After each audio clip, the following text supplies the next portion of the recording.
भुलक्कड़ पापा। नन्ही स्कूल से लौटी तो बड़ी उदास थी। पापा की उस दिन छुट्टी थी, घर पर ही थे। उन्होंने प्यार से पुचकारा, पूछा। पता चला कि हिंदी वाली मैम ने उसे सीट पर खड़ा कर दिया क्योंकि वो होमवर्क की कॉपी घर पर भूल गई थी। पापा, मैंने सारा होमवर्क तो कर लिया था। मैम ने फूलों पर कविता लिखने के लिए कहा था, वो भी लिख ली। लेकिन चलते चलते जल्दी में कॉपी बस्ते में डालना भूल गई। मैंने मैम को बताया पर उन्हें यकीन ही नहीं आया। नन्ही ने रुआंसे स्वर में कहा। अरे, तो इसमें रोने की क्या बात है? पापा मुस्कुराए। कॉपी भूल गई तो उसकी सजा भी भुगत ली। अब भूलो सारी बात को। पर पापा, दुख तो लगता है ना? नन्ही ने लंबूतरा चेहरा बनाकर कहा तो पापा की हंसी छूट गई। हंसते हंसते बोले। अरे वाह, भुलक्कड़पना कोई रोने की चीज है, ये तो हंसने की चीज है। तुम्हें मालूम है बचपन में मैं कितना भुलक्कड़ था? सुनकर नन्ही की आंखें फैल गई। हैरानी से बोली, सच पापा, सच? आप भी भुलक्कड़ थे? अरे थोड़ा बहुत नहीं, ग्रेट, भुलक्कड़ दी ग्रेट। पापा बड़े जोर से हंसे। पापा? नन्ही की आंखें मारे अचरज के गोल गोल घूमने लगी। सुनाऊं अपने भुलक्कड़पन का किस्सा? पापा ने लंबा सुर छेड़ा। हाँ हाँ पापा, सुनाइए ना। उत्सुकता के कारण नन्ही अपना दुख भूल गई। पापा के पास कुर्सी खींचकर आ बैठी, ठोड़ी पर हाथ टिकाकर एकदम सुनने को तैयार। अच्छा सुनो। पापा ने लगा दी अपने बचपन की ओर एक लंबी छलांग। थोड़ा गला खंकार कर बोले। यह कोई 30 बरस पहले की बात समझो। मैं छोटा था, बहुत छोटा, तुमसे बस 2-1 साल बड़ा रहा होऊंगा। तब मेरी माँ यानी तुम्हारी दादी ने मुझे दही लाने के लिए कहा। घर में मेहमान आए थे और उनके लिए दही की लस्सी बनानी थी। चलने लगा तो बड़े भैया ने कहा, चंदर जरा जलेबी भी लेते आना। मैंने कहा ठीक। 10 का एक नोट जेब में डाला और निकल पड़ा। सस्ते का जमाना था, तब 10 रुपए में बहुत चीजें आ जाती थी। घर से निकलने ही वाला था कि पिताजी को कुछ याद आ गया। बोले, अगर केले अच्छे मिले तो 1 दर्जन केले भी लेते आना। और उन्होंने एक छोटा सा थैला मेरे हाथ में पकड़ा दिया। गुप्ता स्टेशनरी वाले से एक अच्छा सा पेन ले आना। मेरा पेन टूट गया है। ढेर सारा होमवर्क अभी बाकी है। घर से निकला तो दिमाग में हबड़ तबड़ इतनी सारी चीजें, भला मुझे याद रहेगी क्या? लगा कोई एक छोटी सी हथौड़ी लेकर खटखट खटखट कर रहा है। इससे पहले की चीजें भूल जाऊं, मैंने उन्हें दोहरा लेना ठीक समझा और फौरन एक छोटी सी कविता बना डाली। लानी है दही, लानी है जलेबी, एक अच्छा सा पेन और केले भी। बस यह कविता याद रही तो बेड़ा पार। फिर तो भूलने का सवाल ही नहीं। मैंने निश्चिंतता से अपने आप से कहा और मजे में ये कविता की लाइनें दोहराता हुआ रास्ते में आगे बढ़ता गया। बाजार आ चुका था। अभी तो सीताराम हलवाई की दुकान की ओर बढ़ने ही वाला था कि देखा एक जगह बड़ी भीड़ लगी हुई है। मैंने उत्सुकता के साथ झांका। भालू वाला भालू नचा रहा था और भालू नाच नाच कर ऐसे मजे के खेल दिखा रहा था कि क्या ही कहने। कभी राजा, कभी मंत्री, कभी नाई का स्वांग भरने लगता, कभी ठुमक ठुमक कर ससुराल जा पहुंचता, तो कभी जमीन पर कला मंडिया खाने लगता। देखकर मेरी ऐसी हंसी छूटी कि तालियां बजा बजा कर मैंने हाथ लाल कर लिए।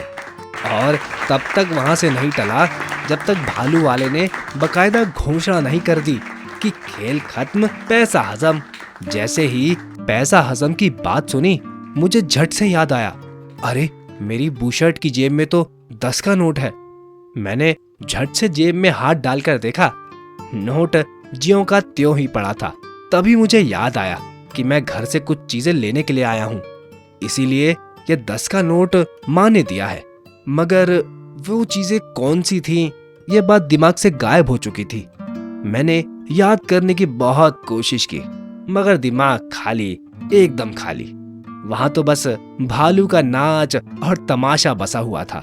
कभी उसका राजा की तरह इठलाना, कभी मंत्री की तरह कोर्निश बजाना, कभी ठुमक ठुमक कर ससुराल जाना और बीवी को रिझाना। वाह हाजी वाह, क्या कला है।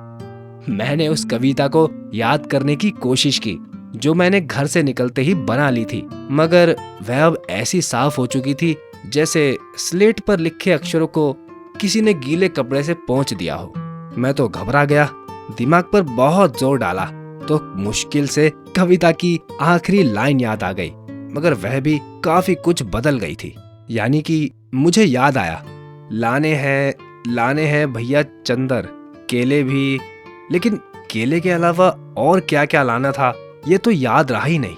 और केले कितने लाने हैं यह भी एकदम भूल गया। सामने ही एक केले वाला खड़ा था, ठेले पर केले बेच रहा था। खूब बढ़िया पीले पीले केले, अच्छे पके हुए थे, ताजे लग रहे थे। मैंने उसे 10 का नोट पकड़ाया और कहा, भैया केले दे दो। उसने पूछा, कितने केले, क्या पूरे 10 रुपए के चाहिए? मैंने कुछ सोचा, फिर कहा, ठीक है दे दो। केले वाले ने 2 दर्जन केले निकाले और बोला, लाओ कहाँ है थैला? मैंने थैले में केले डलवाए और घर आ गया। रास्ते में उधेड़बुन चल रही थी, केले के अलावा और क्या क्या लाना था, मगर कुछ याद नहीं आ रहा था। याद आता भी तो अब क्या हो सकता था, पूरे 10 रुपए तो खर्च हो चुके थे। घबराहट के मारे केले का थैला इतना भारी लग रहा था कि मुझसे उठाए ना उठता था। मुझे लग रहा था मानो मैं उसे जबरदस्ती घसीटता हुआ ला रहा हूँ। घर पहुँचते ही पिताजी ने मुझे नीचे से ऊपर तक घूर कर देखा। बोले, इतनी देर लगा दी चंदर? मैंने झट से केले वाला थैला उनके हाथ में पकड़ाया और अपने पढ़ने वाले कमरे में खिसक जाना चाहा। तब तक माँ आ गई और बोली, दही कहाँ है चंदर? मेहमान तो कब के चले गए, तू कहाँ फंस गया था? भैया ने मानो सूंघ कर कहा, जलेबी तो नजर नहीं आ रही। और दीदी ने कहा, पेन ठीक मिल गया था ना गुप्ता स्टेशनरी वाले से, जरा दिखा तो। मैंने उस थैले की ओर इशारा किया जो पिताजी के हाथ में था और सबसे पिंड छुड़ाकर अपने कमरे में आ घुसा और कमरा बंद कर लिया। डर के मारे पसीना पसीना था कि बाहर कितना मेरा मजाक उड़ रहा होगा। थोड़ी देर में माँ ने दरवाजा खुलवाया और प्यार से पुचकारते हुए कहा, तू 2 दर्जन केले क्यों लाया बेटे? घर के लिए तो 1 दर्जन ही बहुत थे। अब बाकी 1 दर्जन या तो तू खा या अपने दोस्तों को बुलाकर उन्हें खिला, वरना खराब। माँ, अभी अभी पीछे भालू वाला आ रहा है, क्या मैं भालू को खिला दूं? भालू? माँ की आंखों में हैरानी थी। हाँ माँ, मैं रास्ते में भालू का तमाशा देख रहा था, खूब अच्छा था। वह अब इधर ही आ रहा है, उसे खिला दूं ये 1 दर्जन केले? बाहर खड़ी दादी यह सुन रही थी। उन्होंने शोर मचाकर पूरे घर में बता दिया कि चंदर तो रास्ते में भालू का तमाशा देख रहा था, इसलिए भुलक्कड़ राम भूल गए सब कुछ। भुलक्कड़ राम, वाह वाजी भुलक्कड़ राम। घर भर में भी मेरा मजाक बना और दोस्तों को पता चला तो उन्होंने भी खूब मजे लिए। कई सालों तक मेरा यही नाम चलता रहा, भुलक्कड़ भोलू राम। सुन लिया नन्ही?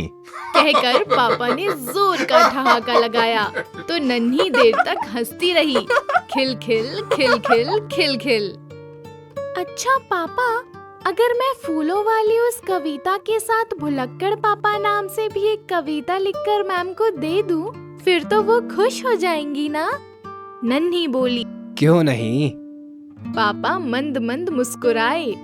नन्ही ने सचमुच भुलक्कड़ पापा नाम से कविता लिखी और अपनी हिंदी वाली मैम को दे दी। पढ़कर मैम की भी हंसी छूट गई। उन्होंने उसे स्कूल की पत्रिका में छापा। उसे जो भी पढ़ता उसकी हंसी छूटती। खिल खिल खिल खिल खिल खिल।